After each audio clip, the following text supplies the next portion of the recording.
ഇത് Udupi to Kollur road. Kollur on the way. Kollur, Mookambika, പിന്നെ മുരുടേശ്വര.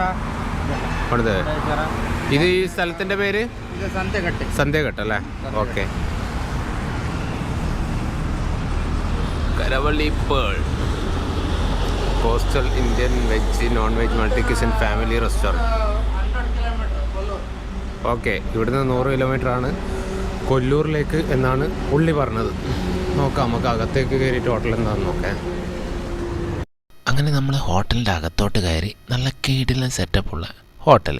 നമ്മളവിടെ എത്തുമ്പോൾ ഏകദേശം 12 മണി ആവാനായിരുന്നു. ഹോട്ടൽ ഏകദേശം ഓപ്പൺ ആയിട്ടേ ഉള്ളൂ. രാവിലെ ബ്രേക്ക്ഫാസ്റ്റും കാര്യങ്ങളൊന്നും ഇല്ല ഇവിടെ.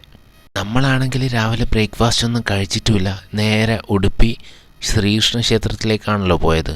രാവിലെ നമ്മൾ വണ്ടിയിൽ നിന്ന് കുറച്ച് ബിസ്ക്കറ്റും സ്നാക്സും ഒക്കെ കഴിച്ചിട്ടുണ്ടായിരുന്നേ. ഇത് പ്രിയങ്കേൻ്റെ കസിൻ ബ്രദർ ധനീഷേട്ടൻ, വൈഫ് ജിൽ ചേച്ചി, പിന്നെ അവരുടെ 2 കുട്ടികൾ അതിഥിയും ആരാധ്യയും, പിന്നെ അച്ഛൻ, അമ്മ, പ്രിയങ്ക, പിന്നെ ഞാനും. അപ്പോൾ ഏതായാലും 12 മണിയായ സ്ഥിതിക്ക് ഇന്നത്തെ ബ്രേക്ക്ഫാസ്റ്റും ലഞ്ചും ഒക്കെ ഒന്നിച്ചാക്കാമെന്ന് വിചാരിച്ചു. അപ്പോൾ ടേബിളിൽ കുറച്ച് സോസും കാര്യങ്ങളൊക്കെ കൊണ്ടുവച്ചിട്ടുണ്ടായിരുന്നേ. അപ്പോൾ ഫുഡൊക്കെ വരുന്നതിലിടക്ക് നമുക്ക് വെറുതെ നേരം പോക്കിന് ഇതൊക്കെ ഒന്ന് തുറന്ന് നോക്കി ഇളക്കി നോക്കാമല്ലോ. അപ്പോൾ നമ്മൾ ഓർഡർ ചെയ്ത ഫുഡുകൾ വരാൻ തുടങ്ങി. അച്ഛനും അമ്മക്കും ധനീഷേട്ടനും വെജിറ്റബിൾ താലിയും, ബാക്കി നമ്മൾ എല്ലാവരും കൂടി ബിരിയാണിയും ഫ്രൈഡ് റൈസും മിക്സ് ചെയ്തിട്ടാണ് വാങ്ങിച്ചത്. അപ്പോൾ ഇതാണ് അവരുടെ വെജിറ്റബിൾ താലി. വെജിറ്റബിൾ താലിയിൽ റൈസിന് പുറമെ റൊട്ടി കൂടി ഉണ്ട്, പിന്നെ തൈരും, പിന്നെ 3 സൈഡ് ഡിഷ് കറിയും. 140 രൂപയാണ് ഈ ഒരു വെജിറ്റബിൾ താലിക്ക് ഇവർ ഈടാക്കുന്നത്. അപ്പോൾ അതിൻ്റെ കൂടെ റൈസും ഉണ്ട്. അത് കുറുവ റൈസ് വേണമെങ്കിൽ കുറുവ റൈസും ഉണ്ട്, അതല്ല പച്ചരി റൈസ് ആണെങ്കിൽ അതുമുണ്ട്. അപ്പോൾ ഇവർ പച്ചരി റൈസാണ് നമ്മൾ ധനീഷേട്ടൻ വാങ്ങിച്ചത്. അവരുടെ പ്ലേറ്റിൽ മാത്രം നോക്കിയിരുന്ന് അവർക്ക് കഴിക്കാൻ പറ്റില്ലല്ലോ. അപ്പം നമ്മുടെ ഐറ്റം വന്നിട്ടുണ്ട്. ഇത് ഫ്രൈഡ് റൈസ്. ഇനി അതിൻ്റെ കൂടെ ചിക്കൻ ബിരിയാണി കൂടി ഓർഡർ ചെയ്തിട്ടുണ്ട്.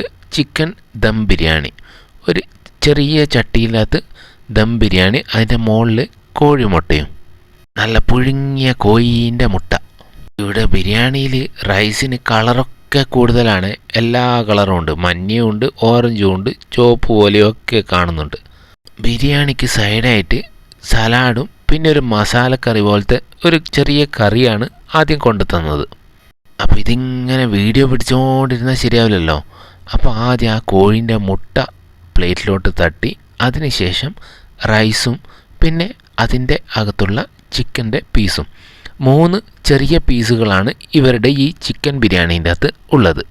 190 രൂപയാണ് ചിക്കൻ ദം ബിരിയാണിക്ക് ഇവർ ഈടാക്കുന്നത്. കളറ് കുറച്ച് ഓവറാണെങ്കിലും മസാല അധികം ഓവറായിട്ടില്ല. അതുകൊണ്ട് തന്നെ കഴിക്കാനും വലിയ കുഴപ്പമുണ്ടായിരുന്നില്ല. അപ്പോൾ അതിൻ്റെ കൂടെ ആ സലാഡ് നമ്മൾ പ്ലേറ്റിലേക്ക് ഒഴിച്ചു. പിന്നെ ആ ഒരു മസാല പോലത്തെ ചെറിയ കറിയാണേ. അപ്പോൾ അതത്ര ഇഷ്ടപ്പെട്ടിട്ടില്ല. എന്നിട്ട് അവരോട് പിക്കിളിന് ചോദിച്ചു. അതുകൊണ്ട് അവർ മാംഗോ പിക്കിൾ കൊണ്ടുതന്നു. ഇതിപ്പോൾ മംഗലാപുരത്തായാലും കണ്ണൂരായാലും ബിരിയാണി മുമ്പിൽ വന്നു കഴിഞ്ഞാൽ നമ്മുടെ സ്ഥിരം പരിപാടി തന്നെ. കുറച്ച് റൈസ് ആദ്യം മുമ്പോട്ടാക്കി വെക്കുക, അതിനുശേഷം അതിൻ്റെ മുകളിലോട്ടേക്ക് ആ അച്ചാർ കുറച്ചെടുത്ത് വെക്കുക, പിന്നെ നമ്മുടെ ആ തൈരിൻ്റെ സലാഡ്, പിന്നെ ഒരു ചെറിയ പീസ് ചിക്കൻ പൊട്ടിച്ച് വെക്കാം. ഇനി നമ്മുടെ കണ്ണൂരില്ലാത്ത ബിരിയാണീൻ്റെ അകത്ത് നമ്മളെ കണ്ണൂർ ഇല്ലാത്ത ഐറ്റം കോഴിമുട്ട പുഴുങ്ങിയത്, അതും ഒരു ചെറിയ പീസ് വെച്ചിട്ട് നല്ലോണം മിക്സ് ചെയ്യാം. ഇങ്ങനെ എല്ലാം കൂടിയിട്ട് ചെറിയ പോർഷനായിട്ട് മിക്സ് ചെയ്തിട്ട് സാവധാനം കഴിക്കുന്നതിൻ്റെ ടേസ്റ്റ് ഒന്ന് വേറെ തന്നെയാണ്. അപ്പം എല്ലാവരും ഫുഡ് തകൃതിയായിട്ട് കഴിച്ചുകൊണ്ടിരിക്കുന്നുണ്ടേ. അപ്പോൾ വെറുതെ മറ്റുള്ളവർ വീഡിയോ മാത്രം ഇങ്ങനെ എടുത്തുകൊണ്ടിരുന്നാൽ ശരിയാവില്ലല്ലോ. നമ്മളെ ചിക്കൻ ബിരിയാണിയും ഫ്രൈഡ് റൈസും തീർന്നു പോവില്ലേ. അപ്പോൾ അടുത്ത് നമുക്ക് ഫ്രൈഡ് റൈസ് ടേസ്റ്റ് ചെയ്ത് നോക്കാം. അപ്പം നമ്മളെ നാട്ടിലെ പോലത്തെ ഫ്രൈഡ് റൈസ് അല്ല, കുറച്ചൊരു ഗ്രീനിഷ് ആയിട്ടുള്ള എന്നാൽ പെപ്പർ കുറച്ച് കൂടുതലുള്ള ഒരു ഫ്രൈഡ് റൈസ്. അതിൻ്റെ കൂടെ സൈഡായിട്ട് സോസും. ഫ്രൈഡ് റൈസിൽ ചിക്കൻ നല്ല ക്വാണ്ടിറ്റി ഉണ്ട്. അതിൻ്റെ കൂടെ കുറച്ച് എഗ്ഗും പിന്നെ സ്പ്രിംഗ് ഓണിയനും. അത് മാത്രമാണ് ഫ്രൈഡ് റൈസിൽ ഉള്ളത്. അപ്പോൾ നമുക്ക് ആ ഫ്രൈഡ് റൈസും ടൊമാറ്റോ സോസും കൂട്ടി കുഴച്ചിട്ട് കഴിക്കാം. അപ്പോൾ ഇന്നത്തെ വീഡിയോ എല്ലാവർക്കും ഇഷ്ടപ്പെട്ടു എന്ന് വിശ്വസിക്കുന്നു. ഇതുവരെ ചാനൽ സബ്സ്ക്രൈബ് ചെയ്യാത്തവരൊക്കെ ഒന്ന് സബ്സ്ക്രൈബ് ചെയ്ത് സപ്പോർട്ട് ചെയ്യണേ. താങ്ക്